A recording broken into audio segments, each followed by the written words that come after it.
Before we begin, a quick and important disclaimer. This content is presented strictly for educational and entertainment purposes. It does not constitute legal, psychological, or professional religious advice. The data discussed represents historical trends and sociological case studies within the United States and should not be used as a substitute for consulting with qualified legal professionals or licensed family counselors. Marital laws and religious interpretations can vary significantly by jurisdiction and school of thought. Therefore, viewers are strongly encouraged to conduct their own due diligence and seek expert guidance specific to their individual circumstances. There is a silent crisis unfolding in the living rooms of suburban America, one that many communities are still hesitant to discuss in the light of day. While the national American divorce rate has seen a slight decline to approximately 14.2 per 1,000 married women in 2024, the narrative within the American Muslim community tells a much more complex and startling story. For decades, the prevailing myth was that faith served as an impenetrable shield against marital dissolution. We were told that the divorce rate for Muslims was negligible, perhaps in the low single digits. But recent sociological deep dives and pilot studies have shattered that illusion, revealing divorce rates in some sectors of the U.S. Muslim population that hover between 21% and 33%. We are witnessing a demographic shift where the traditional family structure is being reevaluated under the pressures of Western secularism, economic stressors, and a fundamental change in how the second and third generations view marital rights and responsibilities. By the end of this deep dive, you will understand exactly why the halal honeymoon is ending sooner than ever before, and what the data actually says about who is staying together and who is walking away. This masterclass is designed to solve a critical information gap for the U.S. audience today: the lack of transparent, data-driven analysis regarding the stability of the modern Muslim home. Whether you are a community leader looking to implement better premarital support, a researcher tracking the evolution of American religious life, or an individual trying to navigate the complexities of a modern marriage, this breakdown provides the historical trends and case studies necessary to move beyond anecdotal evidence and into factual reality. To understand the demography of divorce in Islam within the U.S., we must first look at the sheer heterogeneity of the population. Unlike many Muslim-majority nations where a single ethnic or cultural framework dominates the marital landscape, the U.S. Muslim community is a microcosm of the global Ummah. According to data from the Institute for Social Policy and Understanding, we are looking at a community where 33% identify as South Asian, 30% as African American, and 25% as Arab, with growing numbers of Hispanic and European converts. This diversity is not just a point of pride. It is a primary variable in divorce demographics. Case studies have shown that the first-generation immigrant experience often acted as an artificial stabilizer for marriage. In the 1980s and 1990s, divorce rates remained statistically lower not necessarily because of higher marital satisfaction, but due to a lack of external support systems. When a couple moves from Karachi or Cairo to Chicago, they often leave behind their extended family, the traditional mediators of marital conflict. Without the village to intervene, and without the financial independence of both spouses, many remained in unhappy unions out of necessity. However, as we move into 2026, the data shows a sharp uptick in second-generation divorces. These are individuals born or primarily raised in the U.S. who have the cultural capital, the legal knowledge, and the economic mobility to seek a no-fault divorce when a marriage no longer serves their spiritual or emotional well-being. Let's look at the specific potential outcomes of these generational shifts. Sociological research, including the seminal work by researchers like Dr. Ilyas Bayanis, has highlighted that as Muslims integrate further into the American socio-economic fabric, their marital patterns begin to mirror the broader U.S. population. This is what we call demographic convergence. In 2024 and 2025, reports indicated that the top 5 reasons for divorce within this community are incompatibility, abuse, financial disagreements, family/in-law interference, and infidelity. Take the factor of in-law interference, which consistently ranks in the top 3 stressors. In a traditional setting, living with extended family is a cultural norm that provides child-rearing support and financial pooling. In the U.S. context, however, this often becomes a point of extreme friction. Case studies of couples in metropolitan areas like New York and Houston show that when the Western ideal of the nuclear family clashes with the Eastern ideal of the joint family, the resulting tension frequently leads to the Sharia court or the local family justice court. Furthermore, we must address the gender satisfaction gap. Data suggests that American Muslim women report lower marital quality than men. This isn't just a subjective feeling. It's a demographic driver. Women are increasingly the ones initiating the conversation around separation. This shift is tied to higher educational attainment among Muslim women in the U.S., who now often hold advanced degrees at rates equal to or higher than their male counterparts. When economic dependency is removed from the equation, the threshold for enduring a low-quality marriage drops significantly. Historical trends also show that the timing of divorce is changing. In previous decades, if a couple survived the first 7 years, they were considered safe. Current data from the Singapore Department of Statistics, which many researchers use as a comparative benchmark for Muslim minority populations in developed nations, shows that marital dissolutions are increasingly occurring both very early, within the first 3 years, and much later, in the silver divorce category after 20 years of marriage. To provide a step-by-step detail of why these numbers are moving the way they are, we have to look at the legal and religious interplay. In the U.S., a Muslim divorce is often a dual process. There is the civil divorce, governed by state law, and the religious divorce or Talaq/Khula, which is handled by an imam or a local shura council. The demography of divorce is heavily influenced by how easily a community can access these religious exits. In areas with robust, professionalized Islamic centers, we see more documented divorces. In rural areas with fewer resources, we see more informal separations, which don't always make it into the official statistics, suggesting that the actual divorce rate might be even higher than the 32% often cited in academic circles. We also have to consider the impact of no-fault divorce laws in the United States. Historically, religious divorce required a specific grievance: adultery, abandonment, or lack of provision. However, the secular U.S. legal system allows for divorce based on irreconcilable differences. This legal ease has trickled into the religious consciousness of the community. People are no longer asking, "Is it allowed?" but rather, "How do I do this with the least amount of spiritual trauma?" As we continue this deep dive, we will analyze the specific impact of reverted or convert households, where divorce rates often peak even higher due to a lack of cultural buffers, and the unique pressures of navigating a new faith alongside a domestic life. We are looking at a community in transition, moving from a period of survival-based marriages to fulfillment-based marriages. This shift is the single most important demographic trend of the decade for anyone interested in the future of the American family unit. Muslim marriage and divorce statistics. This video provides a deep dive into why divorce rates are increasing in the American Muslim community and discusses the societal shifts affecting these families. Divorce rate in American Muslim community is increasing. Baba Ali YouTube, MCC East Bay, Muslim Community Center, 354 views. To understand the gravity of the demographic shift in 2026, we have to look past the surface-level numbers and dive into the lived experience of the modern American Muslim family. Imagine a character named Omar. Omar is a 32-year-old software engineer living in North Dallas. He is a second-generation Pakistani-American, active in his local mosque, and by all external measures a success story. He married Sarah, a 29-year-old healthcare administrator, 4 years ago. Their wedding was a massive 3-day event costing nearly $80,000, symbolizing the union of two respected families.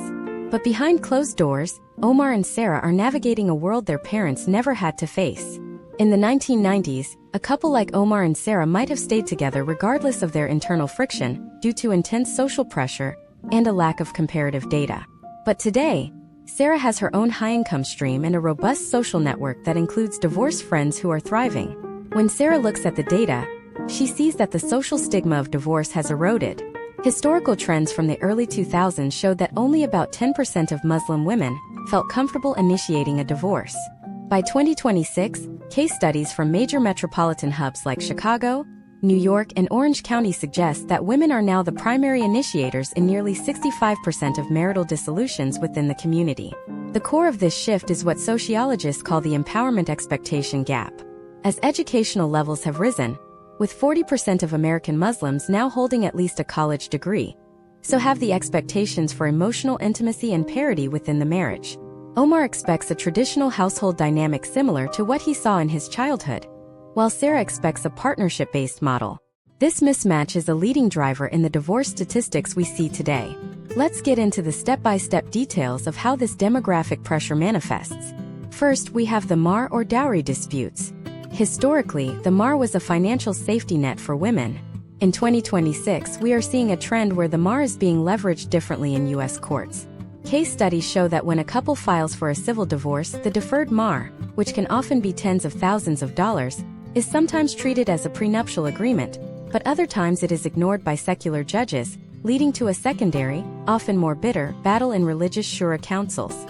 This dual-track legal struggle often drags out the separation process, ironically increasing the psychological and financial toll on both parties.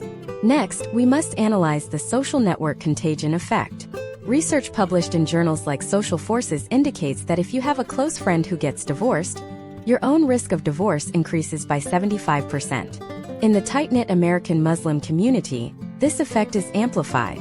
When a high-profile couple in a specific community decides to separate, it often provides a social permission for others who were secretly unhappy to do the same. In 2024 and 2025, we saw a noticeable spike in divorce filings following the public announcement of separations by prominent Muslim influencers and community leaders. Financial stress remains a massive demographic variable, but not in the way you might think. It's not just about a lack of money, it's about the management of it. In many South Asian and Arab households in the U.S., the joint family financial model, where income is pooled to support extended family members, is clashing with the American individualistic financial model. Imagine if Omar wants to send $1,000 a month back to his parents in Karachi, but Sarah wants to put that money into a $529 college savings plan for their future children. In 2026, this is not just a disagreement. It is a fundamental difference in values that historical trends show is almost impossible to reconcile without professional intervention. We also have to address the convert factor. Reverts to Islam make up a significant and growing portion of the U.S. demographic. However, data suggests that marriages involving at least one convert have a higher likelihood of ending in divorce within the first 5 years. Why? Case studies indicate that converts often lack the extended family buffer that immigrant families rely on. Furthermore, converts may enter the marriage with an idealized version of Islamic family life that clashes with the cultural realities of their spouse's background. For example, a Caucasian convert marrying into a traditional South Asian family may find the cultural expectations of daughter-in-law duties to be a breach of the religious rites they studied during their conversion. Economic data from 2025 further reveals that the divorce peak for American Muslims often occurs during major professional transitions. When one spouse experiences a significant career jump, the power dynamic in the relationship shifts. If the marriage was built on a foundation of one spouse being the primary provider, and the other spouse suddenly enters a high-earning bracket, the original contract of the marriage is essentially broken. Without a framework to renegotiate these roles, many couples find that they have simply outgrown the original terms of their union. Another critical detail is the role of technology and digital infidelity. While not unique to the Muslim community, the demographic impact is distinct. The rise of social media has made emotional affairs easier to hide but more devastating when discovered. In a community where physical boundaries are strictly observed, the discovery of secret messages or digital interactions often feels like a total betrayal of the religious covenant. Attorneys specializing in Islamic family law in the U.S. report that digital evidence is now cited in over 40% of their divorce cases.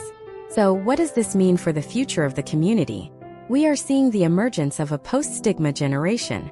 These are individuals who prioritize mental health and personal growth over the preservation of a perfect public image.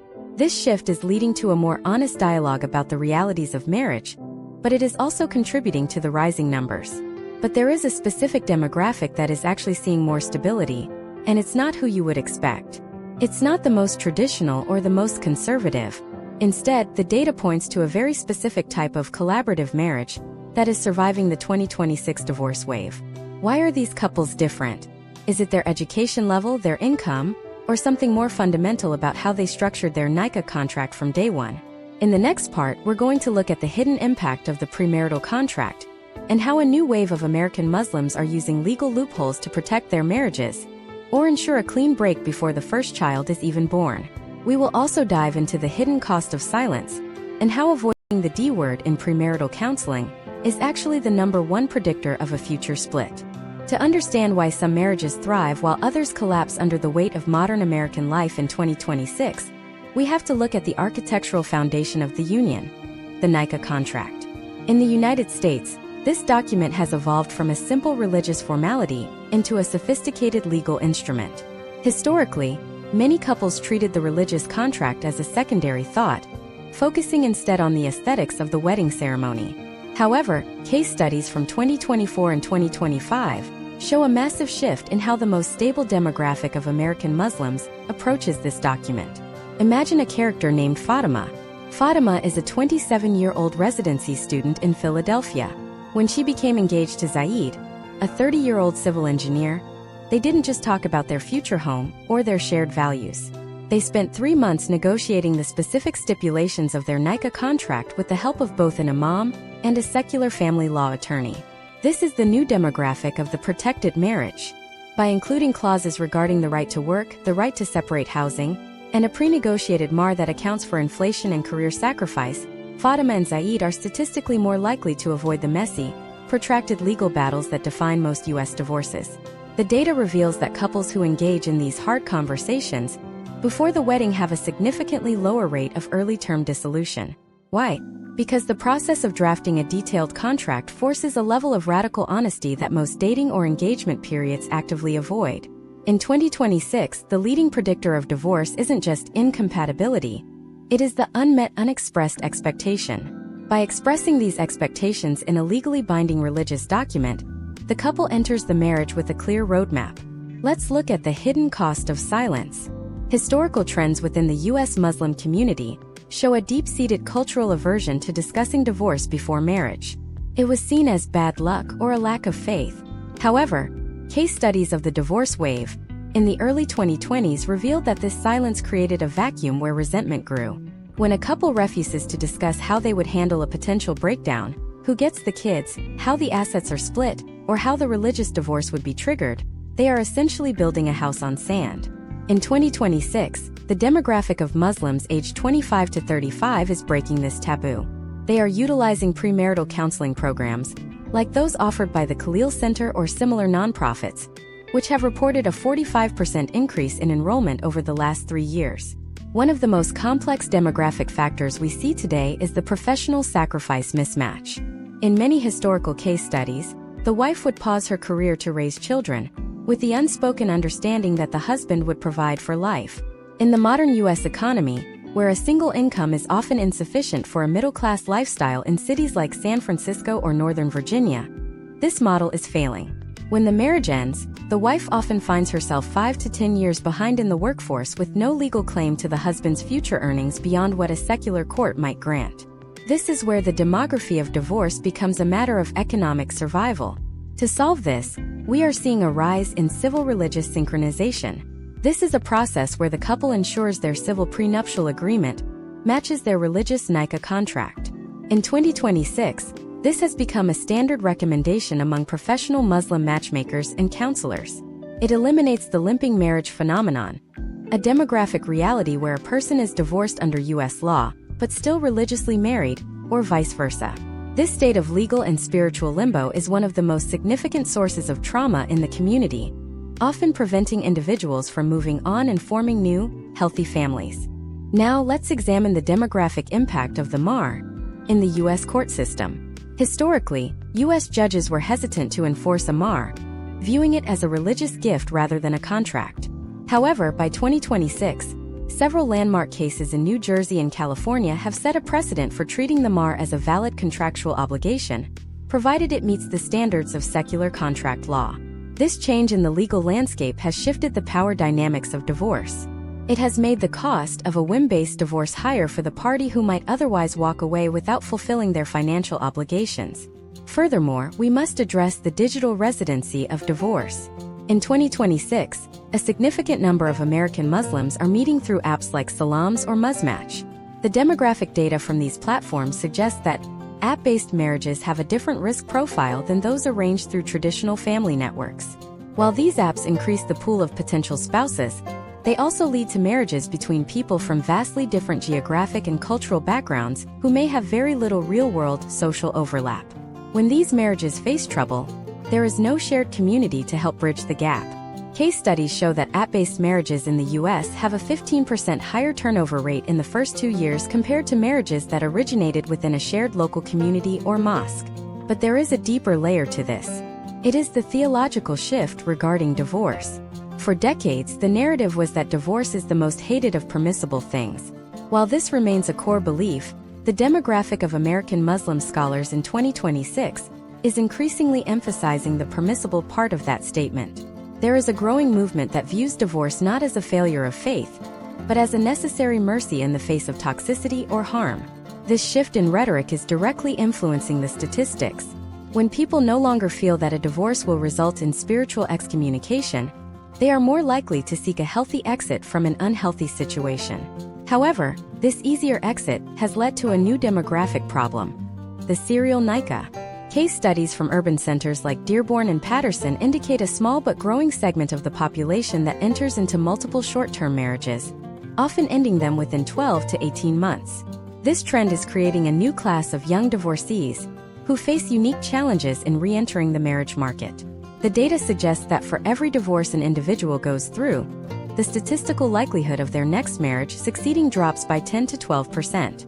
As we look at the numbers, we see that the most stable marriages in 2026 are those that balance tradition with modern legal protections.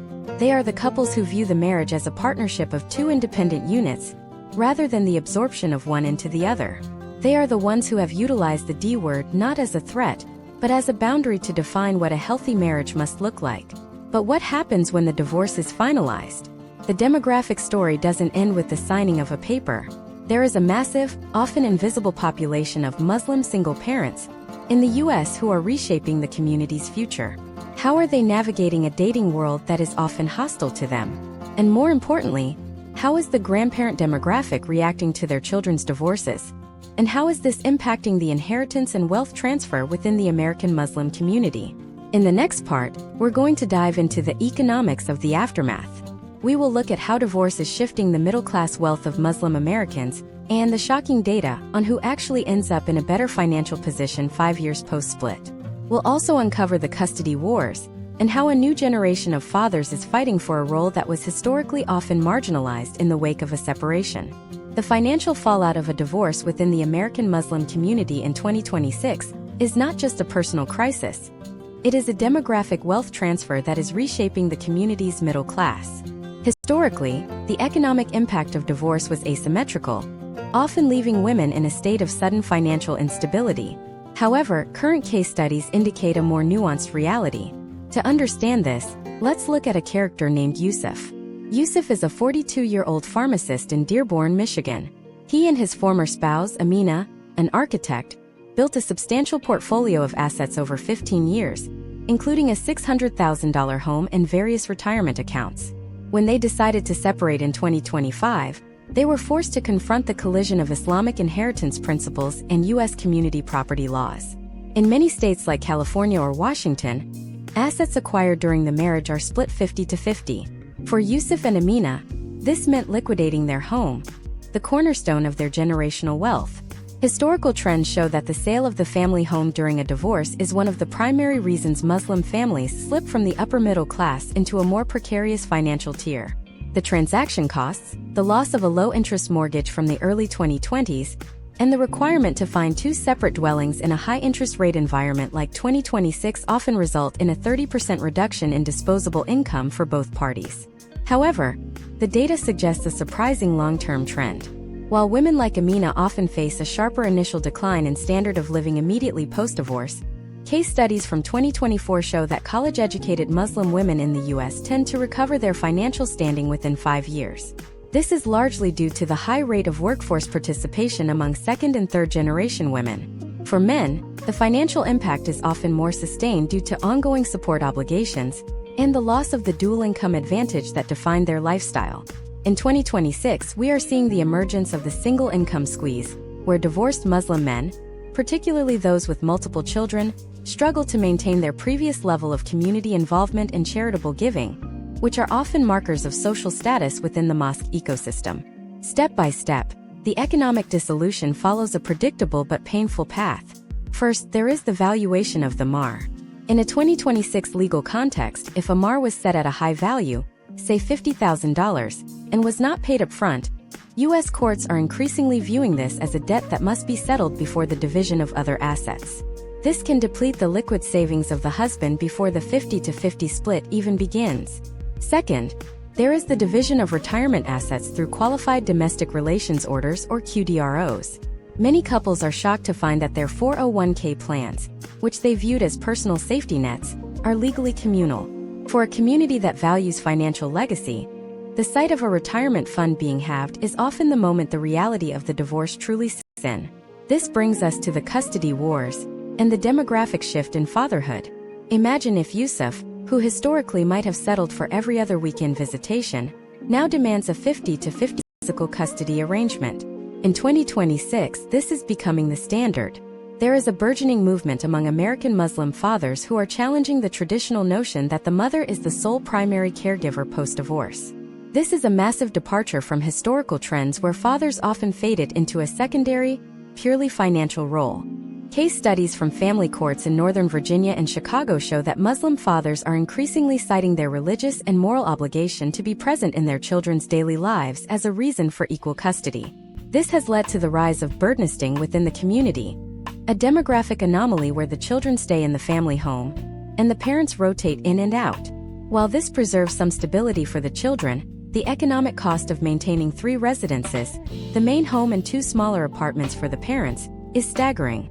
By mid-2026, data suggests that couples attempting this arrangement face a 40% higher rate of total financial exhaustion within 2 years. We also have to analyze the impact on wealth transfer.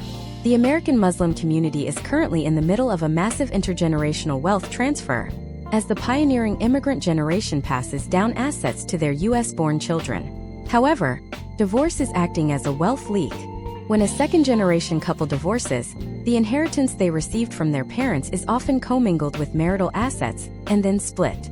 This means that wealth intended to stay within a specific lineage is being redistributed. In response, we are seeing a 2026 trend where parents are increasingly placing inheritances into discretionary trusts or asset protection trusts, specifically to shield them from a child's potential future divorce. This move toward sophisticated financial planning shows that the community is maturing and acknowledging the demographic reality that marriage is no longer a permanent financial safe harbor. The psychological economics of divorce also cannot be ignored. In 2026, the cost of a divorce includes the high price of culturally competent therapy. A typical divorce involves at least 12 to 18 months of mediation and counseling. For a couple in a metropolitan area, this can easily cost between $15,000 and $30,000 in professional fees alone. When you add this to the legal fees, the cost of exit becomes a barrier that keeps some couples in dead marriages, while those who can afford it become part of the growing demographic of the divorced elite, individuals who have the resources to separate cleanly and restart their lives. Let's look at the insurance gap. In many cases, the husband's employer-sponsored health insurance covers the entire family. Post-divorce, the non-employee spouse, often the wife even if she works, must secure independent coverage. In the 2026 healthcare market, this represents an additional monthly expense of $600 to $1,200. For a single mother, this is a significant demographic pressure that influences whether she moves back in with her parents or stays in her current city. This is driving a return to the village trend where divorced Muslim women are moving back to high-density Muslim neighborhoods to leverage informal support networks, thereby shifting the geographical demography of the community. The ripple effect extends to the local mosques. In 2025, several large Islamic centers reported a drop in high-tier donations. When you track the data, a significant portion of that drop correlates with the divorce of major donor couples. As wealth is split and expenses double, the capacity for Sadaqah Jariyah, or ongoing charity, diminishes. This means the demography of divorce is directly impacting the institutional health of the American Muslim infrastructure. But as these fathers fight for custody and these mothers fight for financial independence, a new and even more complex demographic is emerging: the blended family. In 2026, the rate of remarriage within the Muslim community is climbing, but it comes with its own set of step-parenting stressors and legal hurdles. What happens when Yusuf marries a woman who also has children, and they try to merge 2 households with different cultural interpretations of Islam? How does the mahr work for a second marriage, and why are second marriages in the U.S. Muslim community failing at an even higher rate than the first? In the next part, we're going to explore the remarriage market of 2026. We will look at the data on why round 2 is often shorter than round 1, and the specific role that step-in-law interference plays in breaking these new unions. We'll also reveal the geography of loneliness, the specific U.S. cities where divorced Muslims are finding it impossible to find a second chance at love. The remarriage market in 2026 presents a demographic landscape that is significantly more unforgiving than the initial search for a spouse. While the first marriage is often fueled by youthful idealism and extensive family support, the second attempt is frequently a solo mission characterized by heavy emotional baggage and complex logistical hurdles. Historical trends indicate that approximately 60% of second marriages in the general U.S. population end in divorce, and within the American Muslim community, case studies suggest that this figure may actually be higher when children from previous unions are involved. Imagine a character named Maria. Maria is a 36-year-old nurse practitioner in Chicago. After her first marriage ended in 2023, she spent 2 years focusing on her career and her 2 young daughters. By 2026, she feels ready to re-enter the marriage market. However, she quickly discovers that the demographic reality for a divorced Muslim mother is vastly different than it was for her as a 23-year-old single graduate. In the digital ecosystem of marriage apps, Maria faces what sociologists call the stigma penalty. Despite the community's rhetorical shift toward being more accepting of divorcees, the actual data from dating platforms shows that divorced women with children receive 70% fewer initial matches than their never-married counterparts. This leads to the geography of loneliness. Data from 2025 and 2026 highlights specific U.S. cities where the demographic imbalance makes remarriage statistically improbable for certain groups. For example, in high-density areas like Houston or the suburbs of Detroit, the supply of never-married individuals is so high that divorced individuals are often pushed to the periphery of the social circle. Conversely, in smaller, more isolated communities in states like Iowa or Kansas, the lack of a diverse Muslim population means that a divorcee might have to look hundreds of miles away to find a compatible partner, leading to the rise of long-distance remarriages, which historical trends show have a high failure rate due to the strain of relocating children and navigating shared custody across state lines. Step by step, the failure of a second marriage often begins with the step-in-law interference. While original in-laws might have been a source of tension in the first marriage, in a second marriage, the interference often comes from the former spouse's family who remain connected through the children. Imagine if Maria's new husband, Khalid, struggles because Maria's former father-in-law still visits every weekend to see his granddaughters. This presence of the ghost of marriage past creates a demographic friction that many new unions cannot survive.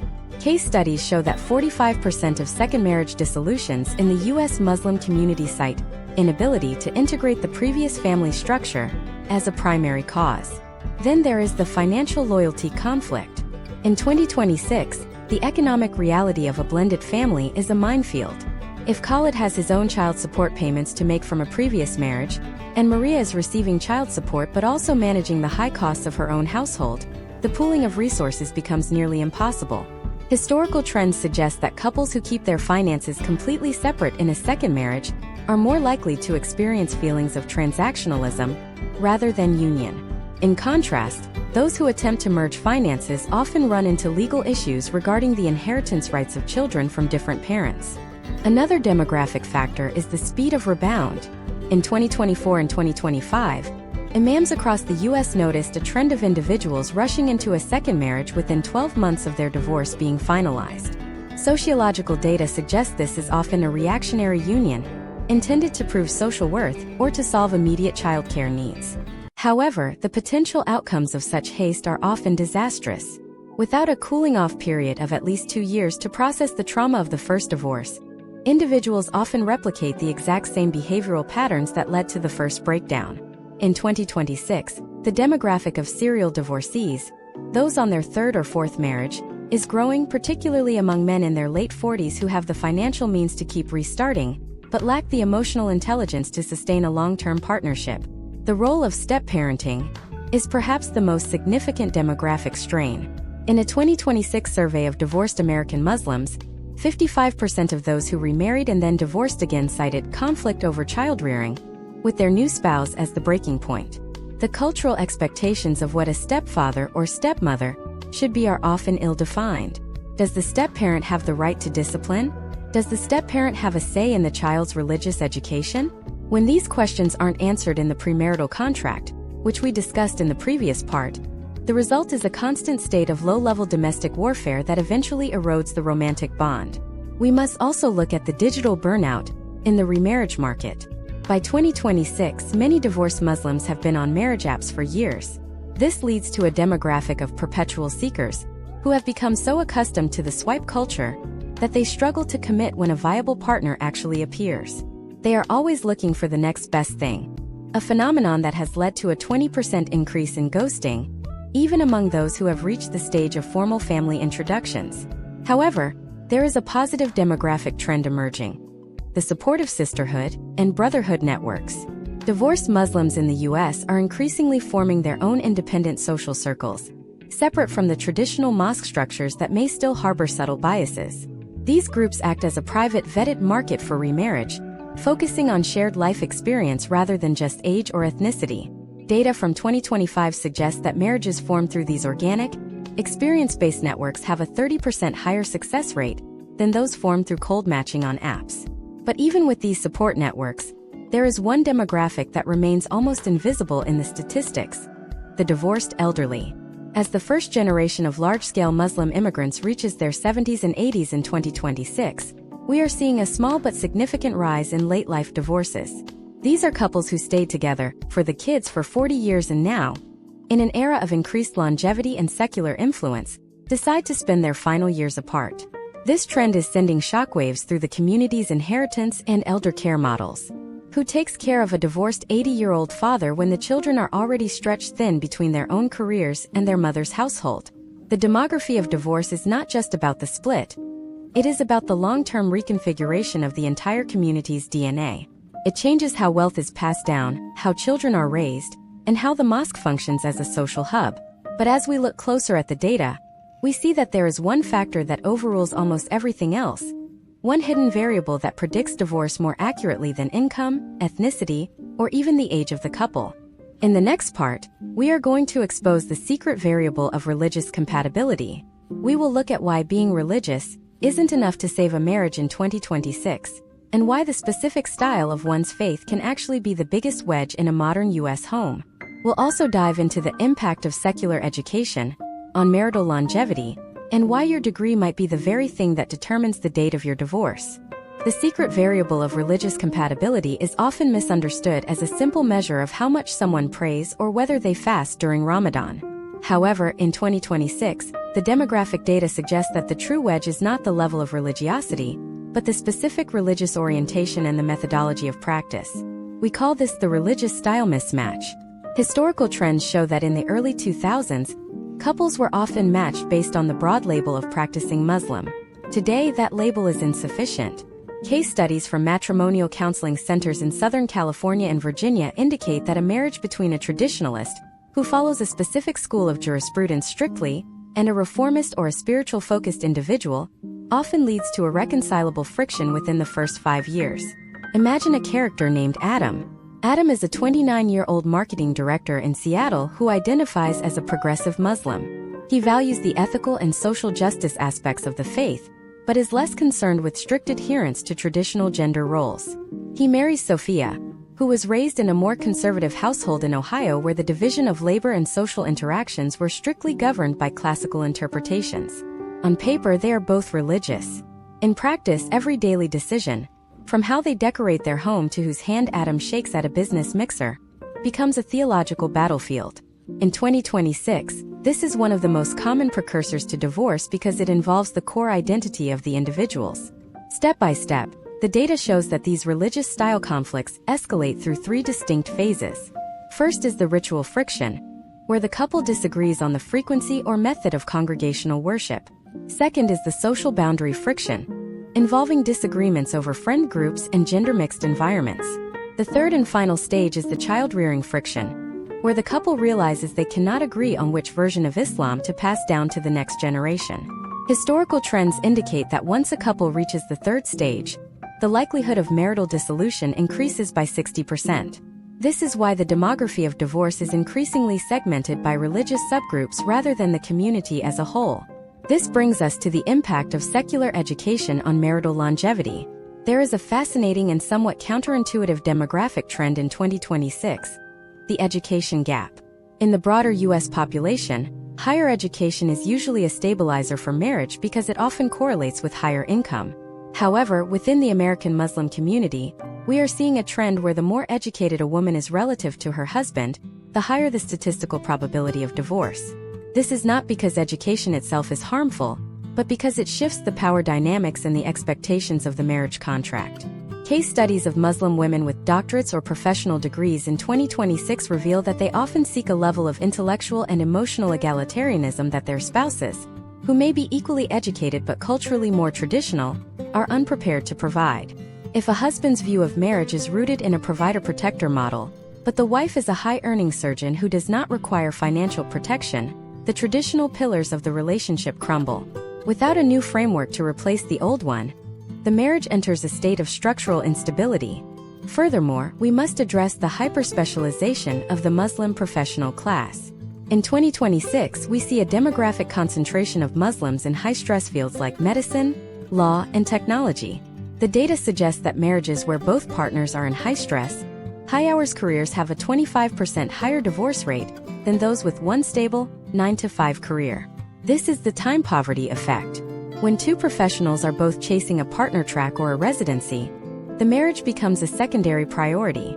In the U.S., where the supportive extended family is often physically distant, the lack of a homebuilder role leads to a rapid burnout of the emotional connection. The demography of divorce also shows a sharp divide based on where that education was obtained. Data from 2025 suggests that couples who both receive their higher education in the U.S. have a different survival rate than transnational couples, where one spouse was educated in the West and the other in a Muslim-majority country. The transnational demographic faces a cognitive dissonance regarding social norms, career ambitions, and even the definition of success. For example, a spouse educated in a system that emphasizes communal loyalty may struggle with an American spouse who prioritizes individual career growth and self-actualization. We also need to look at the liberal arts versus STEM divide. This is an emerging demographic variable in 2026. Preliminary case studies suggest that Muslims who studied liberal arts, sociology, psychology, or political science often bring a more critical and analytical lens to traditional marital structures compared to those in STEM fields. This leads to a higher rate of deconstruction of the marriage, where every aspect of the relationship is questioned and renegotiated. While this can lead to a very strong union if both are on board, it often leads to a split if one partner wants a more standard or unquestioned domestic life. Economic data from 2026 also highlights the student loan stressor. Many young Muslim couples start their lives with a combined debt of $200,000 to $400,000 for medical or law school. In a community that generally views interest or riba as religiously problematic, the psychological weight of this debt is immense. It creates a delayed life syndrome where couples postpone children or buying a home. This delay often leads to a sense of resentment and a feeling that the marriage is not moving forward. Historical trends show that couples who feel stagnant are more likely to view divorce as a way to reset their financial and personal lives. Another critical detail is the role of professional socialization. In 2026, your workplace is where you spend the majority of your waking hours. For many American Muslims, the workplace provides a social environment that is entirely secular. This creates a double life, where the values rewarded at work, assertiveness, competition, and independence, clash with the values expected at home, submission, cooperation, and community. The demographic data shows that individuals who work in highly secularized corporate environments have a higher rate of initiating divorce, as they are more likely to adopt the broader American cultural view that a marriage should last only as long as it provides personal happiness. But even as we look at education and religious style, there is an even more visceral demographic driver that is often whispered about but rarely quantified. It is the physical and wellness gap. In 2026, the rise of the wellness culture in the U.S. has hit the Muslim community hard. What happens when one spouse becomes a fitness and health enthusiast while the other remains sedentary? The data suggests that this lifestyle divergence is becoming a major factor in the midlife divorce wave, hitting the 40 to 50-year-old demographic. As we peel back the layers of this deep dive, we see that the American Muslim marriage is being pulled in two directions, toward a more rigid, traditional past and a more fluid, secular future. The people caught in the middle are the ones filling the divorce courts. But there is one final massive demographic shift that we haven't touched on yet. a shift that is changing the very nature of how Muslim families are formed in the first place. In the next part, we are going to explore the rise of the non-traditional family. We will look at the data on polygyny in the US, the secret demographic that is rarely discussed, but is causing a spike in divorces among first-generation and convert communities. We'll also uncover the fertility factor and how the inability to have children, or the disagreement over how many to have, is creating a new class of involuntary divorcees in 2026. The rise of the non-traditional family structure within the American Muslim landscape of 2026 has introduced a demographic variable that most mainstream analysts completely overlook: the resurgence and subsequent collapse of informal polygynous unions. While civil law in the United States strictly prohibits bigamy, religious ceremonies known as nikah only are increasingly common in certain subsectors of the community. Historical trends indicate that these arrangements are most prevalent among two specific groups: the African American Muslim community and the convert or revert population. However, the data from 2025 and early 2026 shows a staggering failure rate for these unions, often leading to the divorce of the first primary marriage as well.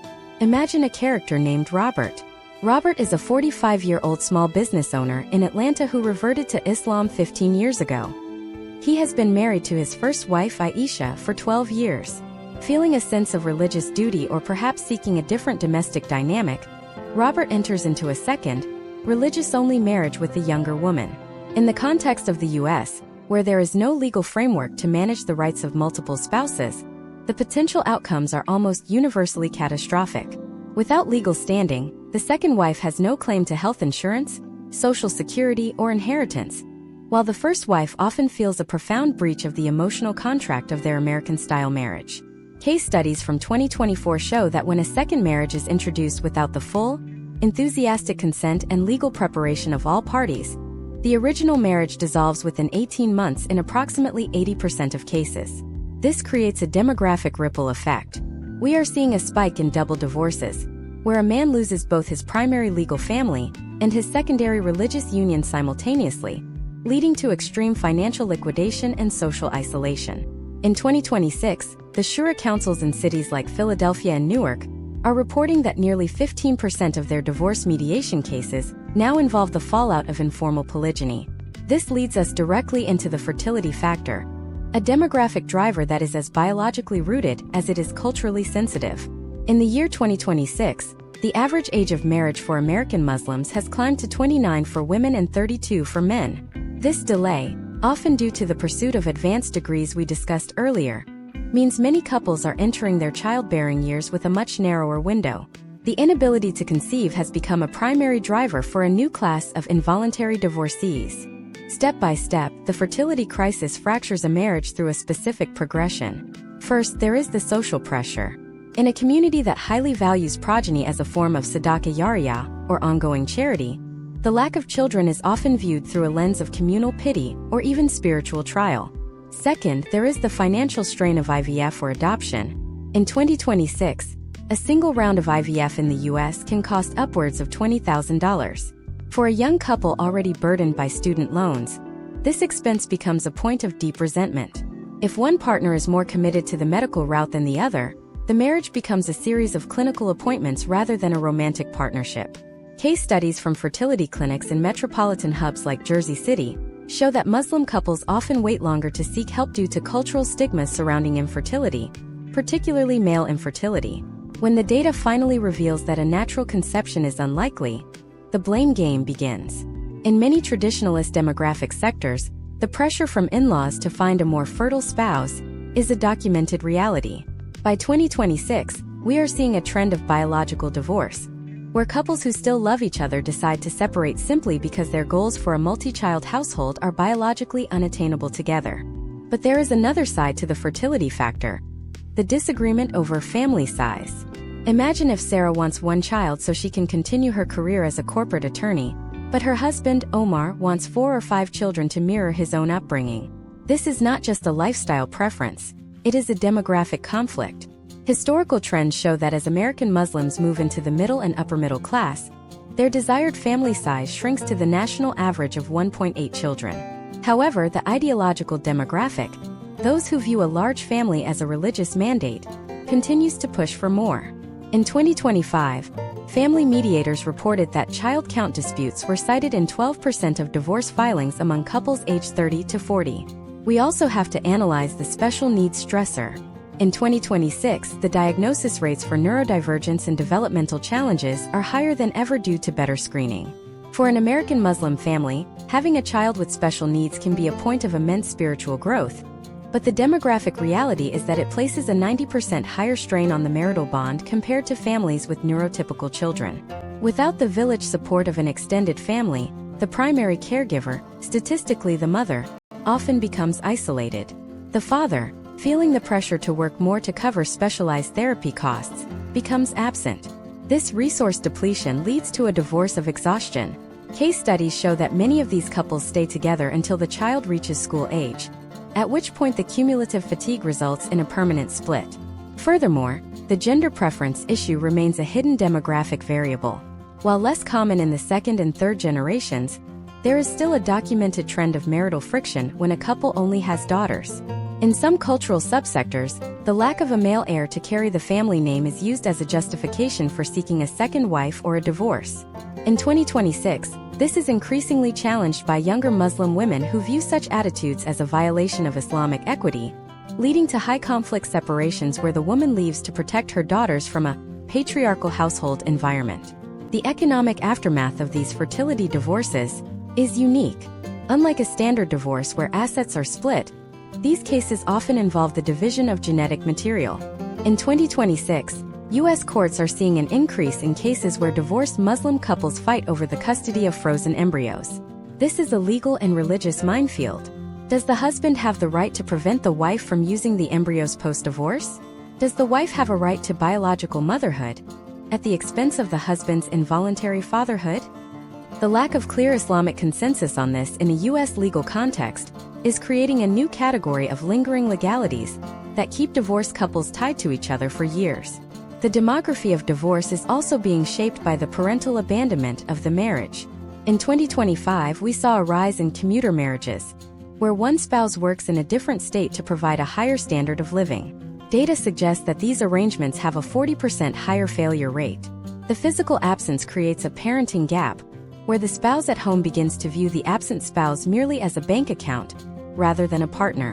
When the commuter spouse finally returns, they often find they are a stranger in their own home, leading to a swift and often cold dissolution of the marriage. As we examine these non-traditional stressors, from polygyny to the complexities of modern fertility, it becomes clear that the modern Muslim marriage is under more pressure than any previous generation. But even beyond the home, there is an external force that is acting as a catalyst for these divorces, a force that lives in our pockets and shapes our very reality. In the next part, we are going to dive into the algorithm of divorce. We will look at how social media is not just a tool for communication, but a demographic engine that is actively breaking marriages. We'll look at the data on comparison culture and how the halal lifestyle influencers are inadvertently creating a standard that is destroying real-world unions. We will also reveal the geography of infidelity and how your zip code might predict the digital temptations that lead to the end of a nikah. The algorithm of divorce is a phenomenon that has reached a fever pitch in 2026, where the digital architecture of our daily lives is fundamentally at odds with the stability of the Islamic marital contract. To understand this, we have to look at the comparison culture driven by social media. Historically, a couple compared their lifestyle to their immediate neighbors or cousins. Today, an American Muslim couple in a modest apartment in Queens is comparing their marriage to the curated, high-production value lives of halal lifestyle influencers in Dubai or Los Angeles. Imagine a character named Layla. Layla is a 31-year-old graphic designer in Brooklyn. Every morning, she scrolls through her feed and sees influencers posting about their third honeymoon of the year, their 5-carat diamonds, and their husbands who seemingly never stop performing acts of service. This creates a psychological state known as relative deprivation. Even if Layla's husband, Bilal, is a hardworking and kind man, he cannot compete with the high-definition, filtered reality of a professional content creator. In 2026, case studies from the Muslim Family Services Network indicate that nearly 30% of marital dissatisfaction in younger cohorts is directly linked to these unrealistic digital benchmarks. The data suggests that this comparison doesn't just create envy, it creates a specific demographic trend called aspirational divorce. This is when an individual leaves a stable, functional marriage not because of abuse or neglect, but because they believe the marriage is preventing them from achieving the aesthetic or social status they see online. Historical trends show that as the U.S. Muslim community has become more affluent, the definition of a successful marriage has shifted from stability and faith to self-actualization and luxury. When the reality of dirty dishes and toddler tantrums hits, the digital escape becomes a powerful incentive to seek a reset.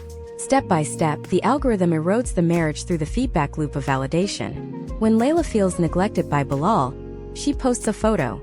The instant dopamine hit from hundreds of likes and comments from strangers provides a level of validation that Bilal, tired from a 10-hour shift, cannot provide.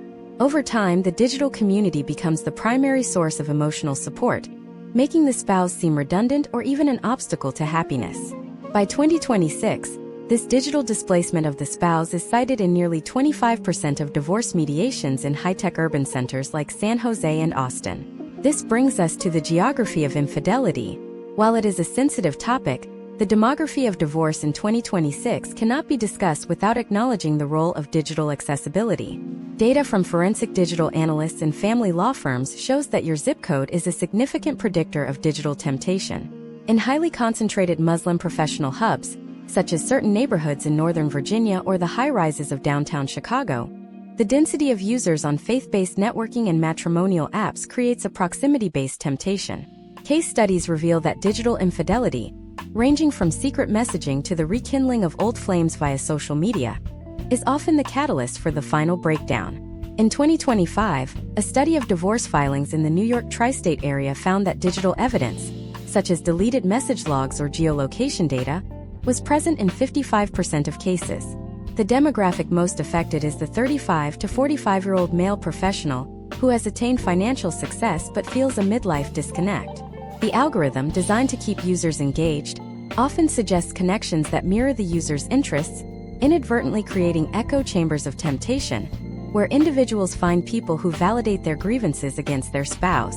We must also analyze the impact of the algorithm of conflict. In 2026, social media platforms prioritize high-arousal emotions, particularly anger and indignation. When a couple has a minor disagreement about religious practice or cultural norms, they often turn to the internet for answers. Instead of finding nuanced, balanced advice, the algorithm feeds them polarized content. The husband is fed videos about his rights and traditional authority, while the wife is fed content about empowerment and independence from patriarchal structures. This creates a situation where a domestic dispute about the laundry evolves into a fundamental ideological war. Historical trends show that before the dominance of these algorithms, local imams acted as the primary mediators. They generally sought to de-escalate and find a middle ground. In 2026, the local imam has been replaced by the YouTube sheikh or the TikTok mufti. These digital figures often use provocative, black and white rhetoric to gain views, which the algorithm then amplifies. When a couple adopts these rigid, polarized views, the space for compromise, which is the bedrock of any marriage, disappears. The economic reality of the influencer marriage also contributes to the divorce rate. In 2026, many Muslim couples are attempting to build personal brands together. When their income is tied to their public image as a happy couple, the pressure is immense. However, if the marriage begins to fail, the financial stakes are doubled. They face a choice: live a life for the sake of the brand, or divorce and lose their primary source of income. Case studies from 2024 show that when these power couples finally do split, the fallout is spectacular, often leading to public exposure videos that destroy the reputation and social standing of both parties, further fueling the community's cynical view of marriage. Furthermore, we are seeing the rise of the digital nomad divorce.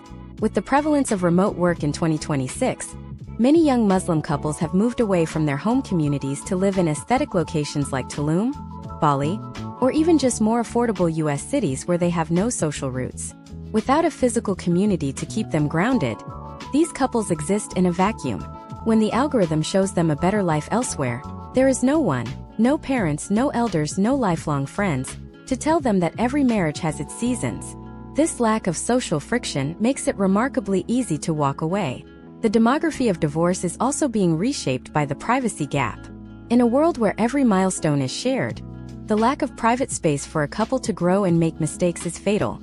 In 2026, the data shows that couples who maintain a low digital profile, those who do not post their personal lives online, have a 15% higher marriage survival rate over a 10-year period. This suggests that the secret of the sanity in modern marriage is the intentional rejection of the algorithm. But as the algorithm breaks the home, it is also changing the way the next generation views the very concept of the nikah. We are moving toward a demographic of perpetual skepticism, where the fear of the algorithmically induced divorce is preventing people from getting married at all. But there is a group that is fighting back.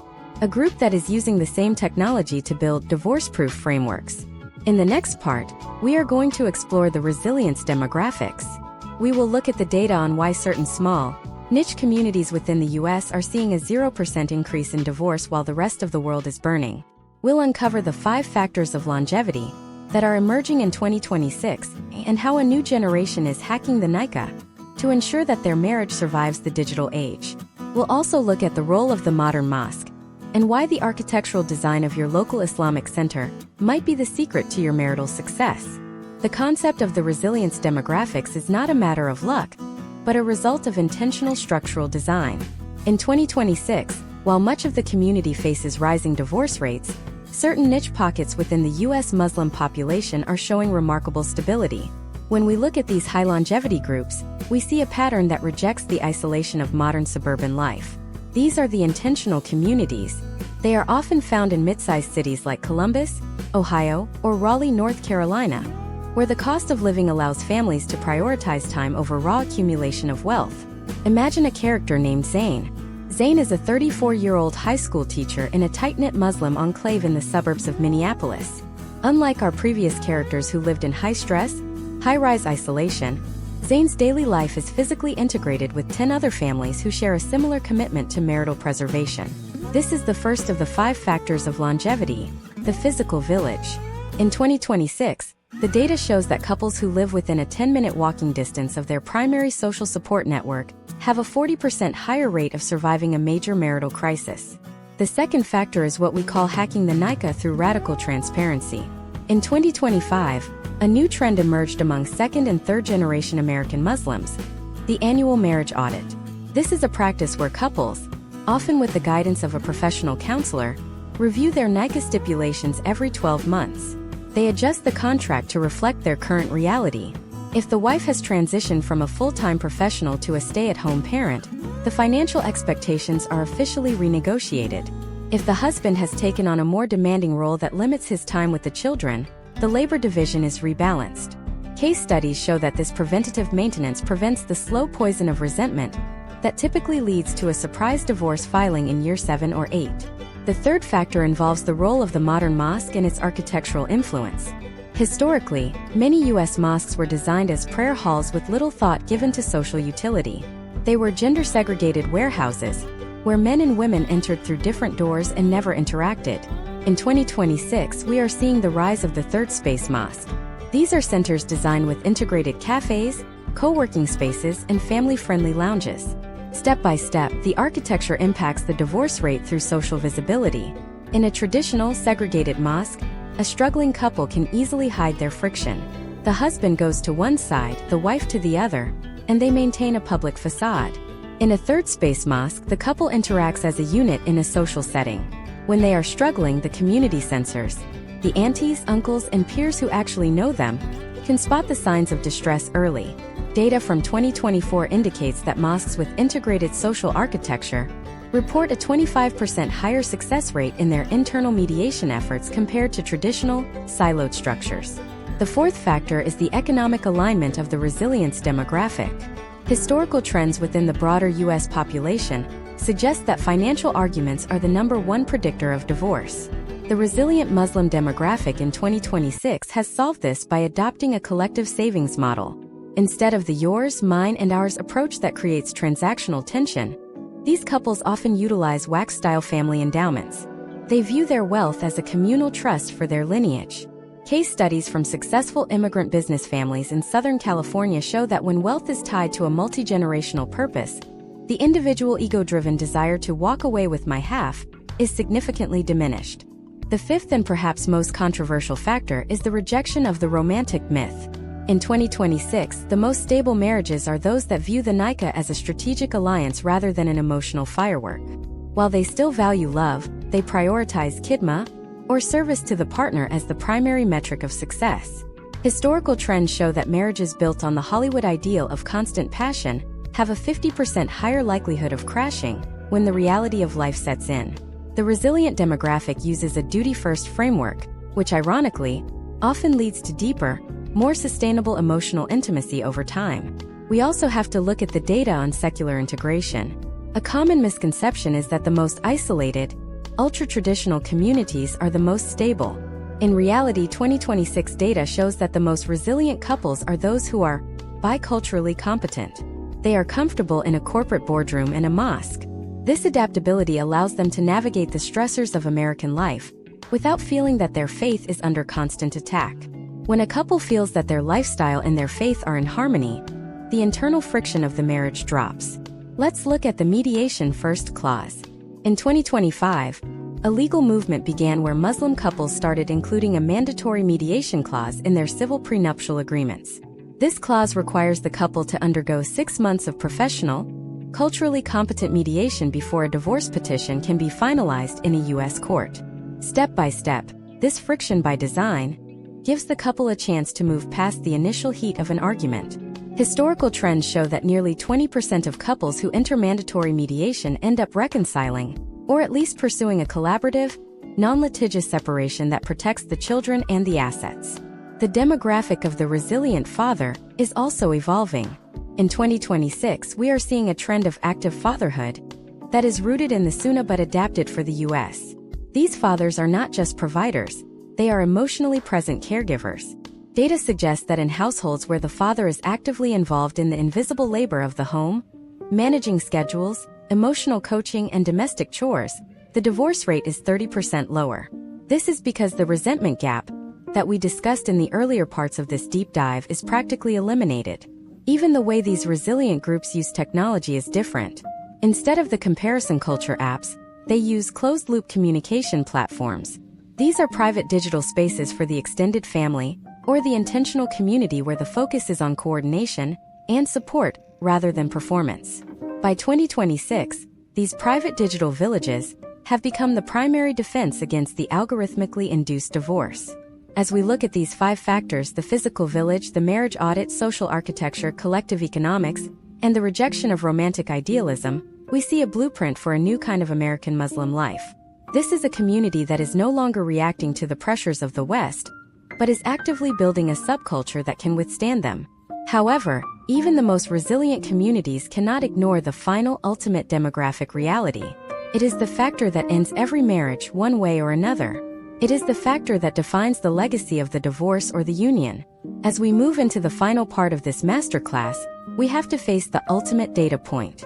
In the final part, we are going to explore the generational echo. We will look at the long-term data on the children of the 2026 divorce wave. How are they viewing marriage differently? Are we looking at a future where the nikah becomes obsolete? Or are we on the verge of a great rebinding? We'll reveal the legacy of the split and provide the final step-by-step guide on how the community can pivot from a culture of dissolution to a culture of enduring legacy. This is the conclusion of the deep dive. The generational echo of the 2026 divorce wave is perhaps the most significant demographic data point for the future of Islam in the West. We are now seeing the first large-scale cohort of children raised in divorced Muslim households entering adulthood and the marriage market themselves. Historically, it was assumed that children of divorce would be wary of marriage, but the data suggests a more nuanced reality. These individuals, whom we call the children of the shift, are not avoiding the nikah. Instead, they are reinventing it with a level of pragmatism that their parents lacked. Imagine a character named Maya. Maya is a 24-year-old graduate student in San Diego. Her parents went through a high-conflict divorce in 2012 when the community was still deeply ill-equipped to handle domestic dissolution. Maya grew up navigating 2 households, 2 different sets of religious expectations, and the silent tension of the mosque foyer. In 2026, as she looks for a partner, her criteria are entirely different from the generations before her. She is not looking for a fairy tale or a family merger. She is looking for a teammate with a proven track record of conflict resolution. Case studies of the children of the shift show that they have a 20% higher utilization rate of premarital counseling and legal contracts than their parents did. They have seen the potential outcomes of silence and hope-based planning. For Maya, the demographic legacy of her parents' divorce is a heightened sense of caution and a demand for structural stability.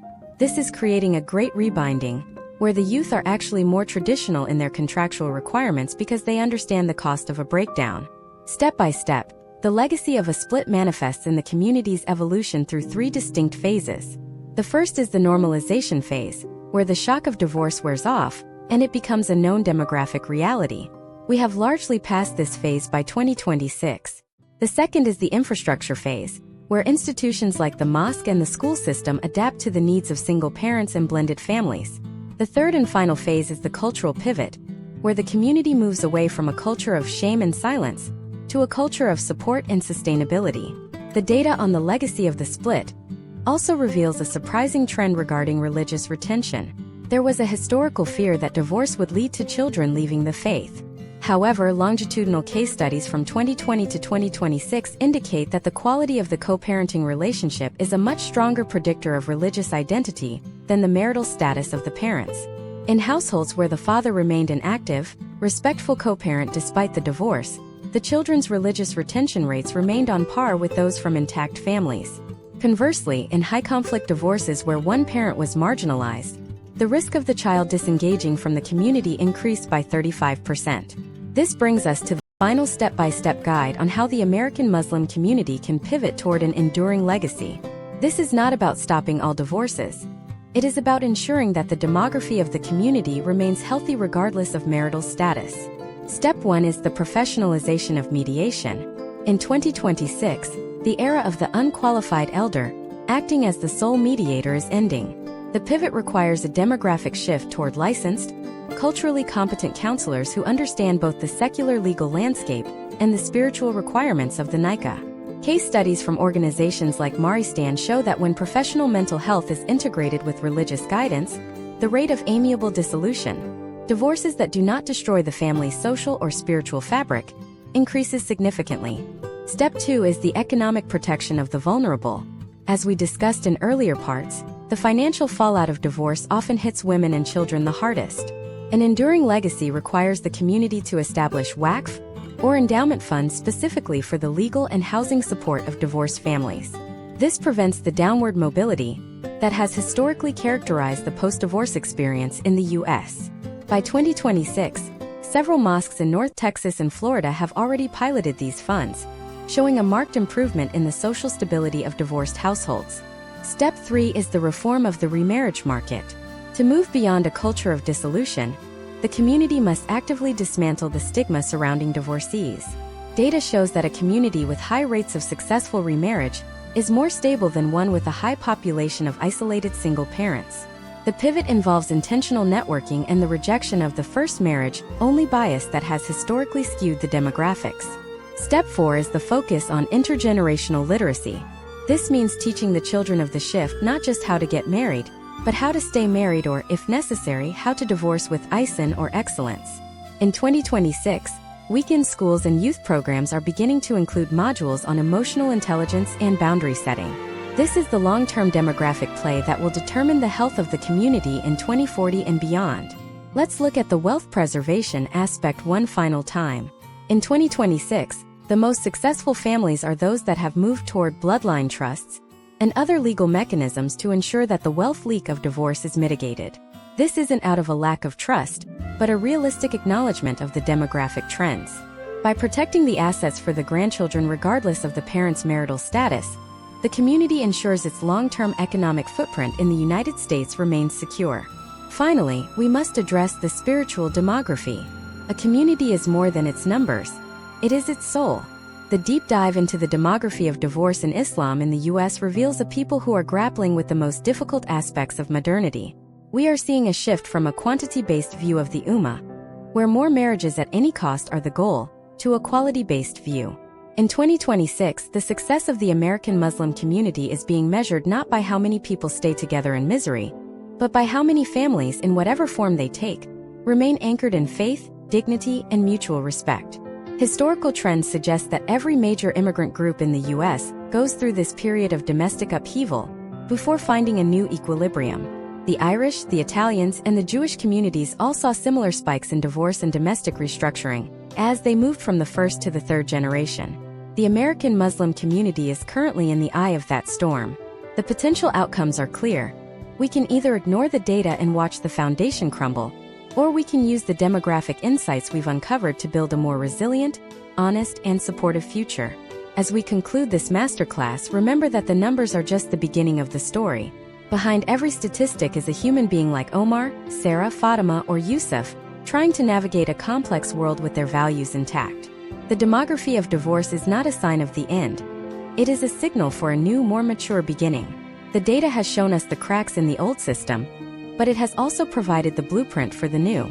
The shift is already happening. The question is whether we will follow the data toward a legacy that lasts.